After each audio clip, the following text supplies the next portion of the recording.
Pedestrian safety, Tom. Thank you, Chair. Yes, could you tell us about progress on the improvements discussed in our Feet First report and your pedestrian safety action plan? Well, we're I'm sorry. I feel for you because I've Yes, got a cough as well. We all do, yes. Can't get rid of it. We're getting on with it, and I think material evidence that we're getting onto it is, for example, the consultation at Bow Flyover. On the what, sorry? The consultation for the further changes at Bow Roundabout. Yeah. Large-scale public realm schemes in various parts of London, including the Elephant and Castle, proposals at King's Cross, at Archway and other places. I mean, you'll need somebody else than me to go through them in enormous detail, but I think we've got quite a lot of evidence out there that those things are going on. But for the avoidance of doubt, those things too are difficult to do, because we are again trying to balance the interests of pedestrians against every other road user. But I think we're getting on with it. Do you have any, so for example, on the town centre pedestrian safety pilot programme, any potential locations for that? Not in front of me is the answer, but if we do, I'll write to you, or I'll write to Caroline. Okay. Could you give us an update on work being undertaken with bus, taxi and private hire trades to improve awareness of pedestrian safety? Well, if you look in the response to the taxi and private hire report, you'll see that one of the proposals right at the end is that we do something about the education of drivers in both of those trades. The history of trying so getting a driving licence, both an ordinary driving licence and a vocational driving licence, has in the past been a once-off activity. You got a licence, you get it for the rest of your life.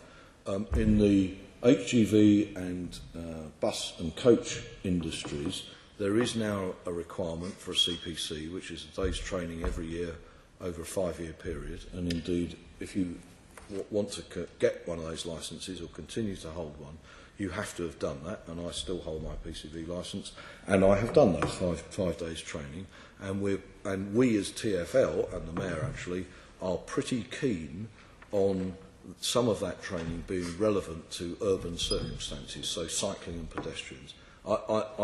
There's a whole variety of courses you can do. I've done one on blue light recognition. It's probably the most boring half day I've ever spent in my life, because I know what a police car looks like. I don't need to be shown one. I've also been out on the Safer Urban Driving course, which requires holders of vocational licences to actually go out on a bike and experience what it's like on the streets of London, and that's a very sobering experience for a lot of drivers of those vehicles who haven't ridden a bike since they were a kid. And part of that includes an awareness of pedestrian safety.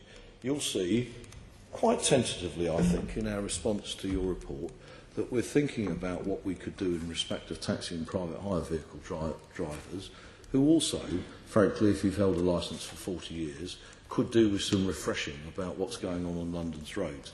I'm not sure that will be greeted with enormous acclamation, as some of the other things we've talked about aren't. I think it's probably a good thing to do.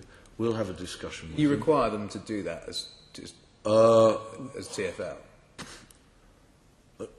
It's arguable, actually, because we've given them a licence, and what we probably couldn't do in the negative is to take it away if they wouldn't do it.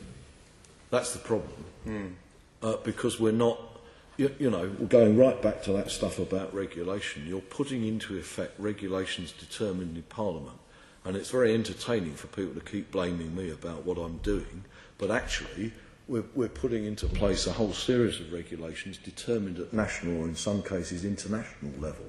I mean, I'm fighting like hell to make safer urban driving, that CPC element, mandatory for drivers of PCVs and HGVs in London. And currently the department is saying to me that EU legislation prevents any particular course being regarded as mandatory rather than having a qualification in general. And I'm saying, nuts to that. This is far more important a day's training than all the other days' training. We really want to do this. And that's part of the issue with all these things, which is that, I am really passionate about this. Every single one of these deaths of pedestrians and cyclists and anybody else on the roads really hurts me, because I can just imagine the grief and sadness that haunts both the families of the people who are injured and the drivers involved and all that sort of stuff. But there's some real hurdles to dealing with this. Yeah. I'm absolutely passionate about it. But just to be clear, you can recommend that taxi drivers do this sort of training. I would couldn't compel them. But now none of them are here. I'll bet you there'll be a most enormous backlash to it, because there'll be people who think, I'm licensed, I've got a driver's licence, what else do I need? I'm all right. And we have to persuade people. And I expect there'll be some of the associations who will say, another TfL thing, they must be bonkers, let's just get on with our job. So we'll have to work at it. But we on some of the things that we've responded to in our response to your report, we're actually asking for your help, because actually this is a persuasive job. The streets of this city and the way that people live in it aren't the same as they were 40 years ago. And we've all got to recognise that and behave differently because of it. And a bit of training wouldn't be a bad thing. We might try a way of incentivising it as well, actually. Okay, thank you. Just finally, you said you develop a gold standard for pedestrian crossings. How are you working with stakeholders to develop that? Well, certainly we've been rolling out the countdown stuff, which by any we've been rolling out the countdown stuff, which appears to be widely acclaimed.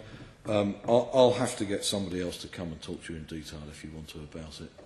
Okay, thank you. And you'll just have to accept my limitation. Like, I can't remember that QC's name. Actually, it's in here somewhere. We're running out of time anyway. But there is one more section. There's a physical limitation to what I can remember at the age of 61. It's always impressive what you can.